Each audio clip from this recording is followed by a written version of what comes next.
Hello everyone, welcome to ChessVisor, your wise choice to improve your chess. In today's video, I'm going to show you a game played between James Canty 3 and Eric Rosen, and it was played in I'm Not a GM Speed Championship 2022 Finals. So here, before we begin this game, and if you're watching this channel for the first time, please consider subscribing to the channel and press the bell icon to get notified for the future videos. So if we look at the game from the black's perspective, it'd be better. So I am flipping the board right now. So here James Canty opens the game with the e4. Rick Rosen replies with the e5. Knight f3, knight c6, normal developing move. And after d4, going into the Scotch game. And after e takes d4, the normal main move, he goes bishop c4.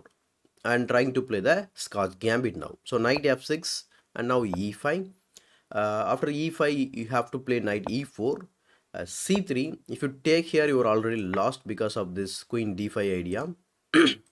So double attacking the king, threatening the mate as well as the knight, so we don't have to take. So here Eric plays d5, hitting the bishop. Actually the main move is to play bishop to b5 to pinning the knight, but he plays bishop b3. So here he goes bishop to g4, pinning the king's knight, and after c takes d4, bishop to b4 check. Excellent move, because in this position you have two pieces to black, but all these moves are going to be losing for white immediately. Let's see one by one and then we will continue the game. So here if you play knight c3 is very obvious one. We can simply take and then we have this fork, so nobody's going to play that move. And in case if you are wondering what about bishop to d2 or knight to d2, in case if you play bishop to d2 here, then we can play knight takes d2, and after knight bd takes d2, and we have knight takes d4. It's already completely winning position for black. And if you go back and if you are wondering about the blocking with the knight, if you play this mode, we can directly take on d4. Even we have some interesting line here. After let's say pawn to h3 questioning the bishop's post, we have bishop takes f3, g takes f3, and we have this tricky move in the position, queen h4. If you are greedy and you take the knight like this, then we have queen e4 check, and after king f1, and even we have this mate also. So that much problem is there in this line. So the only thing you have to play to avoid all these complications, you should move the king away, and that's what James played here. So king f1. Now after that he played queen to d7, trying to castle the queen side, maybe, or forming this little battery thing. So bishop queen battery, and after h3 normal move, bishop goes to h5, and after g4 is not the good way to play the position. And here okay, we don't have to play this aggressive move immediately, because it's a yeah, it's a blitz game only, 5+1. But the thing is, he wants to involve the rook into the game, but before that it's very important to develop all the queenside pieces. So he did not do that, rather he played this aggressive g4, but that's a mistake actually. But after bishop to g6, he goes bishop e3, developing the other piece. And after h5, now he plays this amazing move. Because why it's amazing move? Now we are threatening to capture here, thus the rook is undefended, this pawn cannot capture the pawn, so he has to react for this immediately. So he goes g5, but now comes h4. Again he plays a very good move. The idea is very simple. He not only disconnects this connection between these two pawn, or about to create this connection, but the idea is to simply pin the knight again. So that's the problem. So queen e2 he plays, but now comes bishop h5. Already the game is lost. So the only thing is we have to increase the attacker to the pinned piece. So how do we increase? By playing queen to f5, right? So he goes bishop to d1, defending further, but now queen f5 comes, and after king to g2, defending further, but now comes this move, knight takes g5. The idea is simple. The knight cannot be captured because of the pin. So you may be thinking about the bishop's capture, right? If you capture with the bishop, then we can play knight takes d4, forking everything, and we will be getting the piece back. And in this position, what happens? James captures the undefended pawn here. But the problem is, while you are capturing, your knight is also undefended, right? And doing so, he is thinking, okay, we are giving the counter attack to the queen, and he is giving the attack to the queen. So but the thing is, your knight is not defended. So what we do, we check and pick up the knight.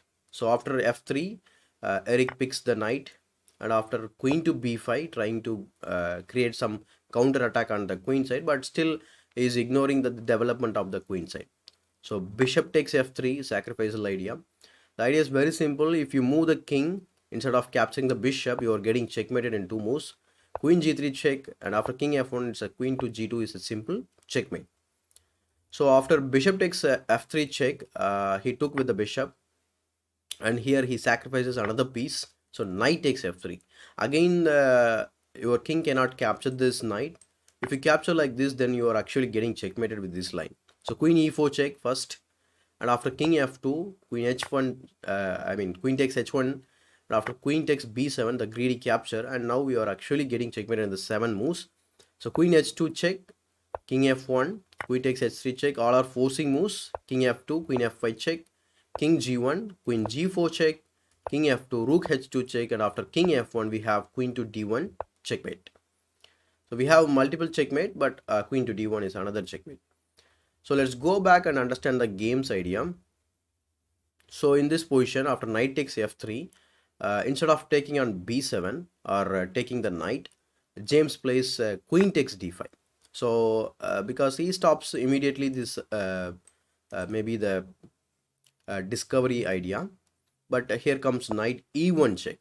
So with the help of the bishop, he gives his check, and after king f1, he plays rook to d8, and now the queen is kind of overloaded because the queen has to defend herself, and the square is very important.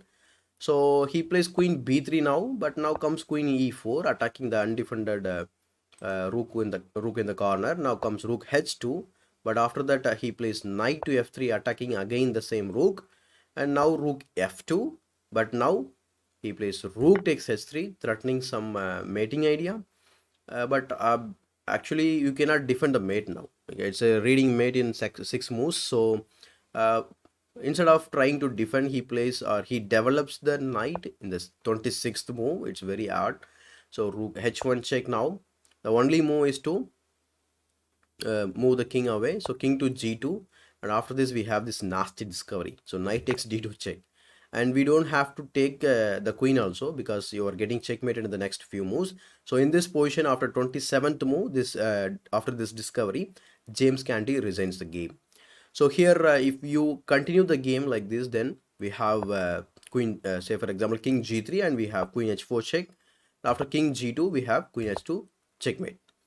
So by winning this game, not only this game, the entire matchup has won by Eric Rosen. The I am not a GM Speed Chess Championship title winner, official winner is Eric Rosen for the year.